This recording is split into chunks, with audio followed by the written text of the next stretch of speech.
back to the channel, and today we're going to be reading Charlotte's Web, Chapter 15, The Crickets. The crickets sang in the grasses. They sang the song of summer's ending, a sad, monotonous song. Summer is over and gone, they sang, over and gone, over and gone. Summer is dying, dying. The crickets felt it was their duty to warn everybody that summertime cannot last forever. Even on the most beautiful days of the whole year, the days when summer is changing into fall, the crickets spread the rumor of sadness and change. Everybody heard the song of the crickets.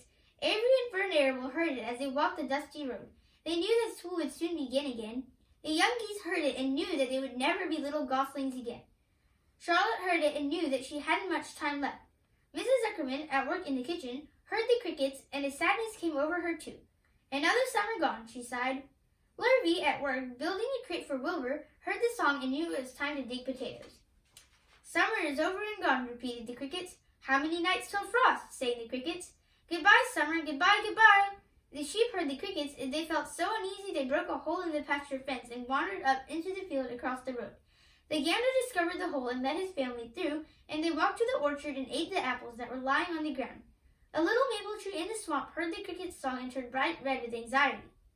Wilbur was now the center of attraction on the farm. Good food and regular hours were showing results. Wilbur was a pig any man would be proud of. One day more than 100 people came to stand at his yard and admire him. Charlotte had written the word radiant, and Wilbur really looked radiant as he stood in the golden sunlight. Ever since the spider had befriended him, he had done his best to live up to his reputation. When Charlotte's Web said some pig, Wilbur had tried hard to look like some pig. When Charlotte's Web said terrific, Wilbur had tried to look terrific. And now that the web said radiant, he did everything possible to make himself glow. It is not easy to look radiant, but Wilbur threw himself into it with a will. He would turn his head slightly and blink his long eyelashes. Then he would breathe deeply, and when his audience grew bored, he would spring into the air and do a backflip with a half twist. At this, the crowd would yell and cheer. How's that for a pig? Mr. Zuckerman would ask, well pleased with himself. That pig is radiant. Some of Wilbur's friends in the barn worried for fear all this attention would go to his head and make him stuck up. But it never did. Wilbur was modest. Fame did not spoil him. He still worried some about the future, as he could hardly believe that a mere spider would be able to save his life. Sometimes at night he would have a bad dream. He would dream that men were coming to get him with knives and guns. But that was only a dream.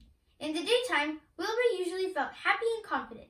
No pig ever had truer friends, and he realized that friendship is one of the most satisfying things in the world. Even the song of the crickets did not make Wilbur too sad. He knew it was almost time for the county fair, and he was looking forward to the trip.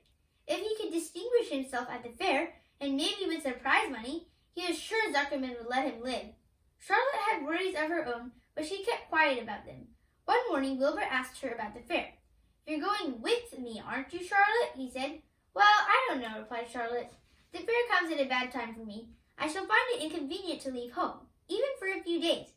Why? Asked Wilbur. Oh, I just don't feel like leaving my web. Too much going on around here.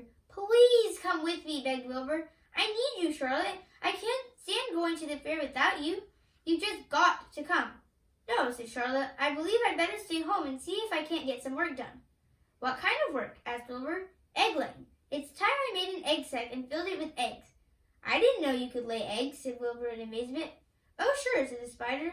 I'm versatile. What does versatile mean? Full of eggs? Asked Wilbur. Certainly not, said Charlotte. Versatile means I can turn with ease from one thing to another. It means I don't have to limit my activities to spinning and tripping and stunts like that. Why don't you come with me to the fairgrounds and lay your eggs there? Pleaded Wilbur. It would be wonderful fun. Charlotte gave her web a twitch and moodily watched its way. I'm afraid not, she said. You don't know the first thing about egg laying, Wilbur. I can't arrange my family duties to suit the management of the county fair. When I get ready to lay eggs, I have to lay eggs, fair or no fair. However, I don't want you to worry about it. You might lose weight. We'll leave it this way. I'll come to the fair if I possibly can. Oh, good, said Wilbur. I knew you wouldn't forsake me just when I needed you most. All that day, Wilbur stayed inside, taking life easy in the straw. Charlotte rested and ate a grasshopper. She knew that she couldn't help Wilbur much longer. In a few days, she would have to drop everything and build a beautiful little sack that would hold her eggs. Thanks for watching. Make sure to like and subscribe.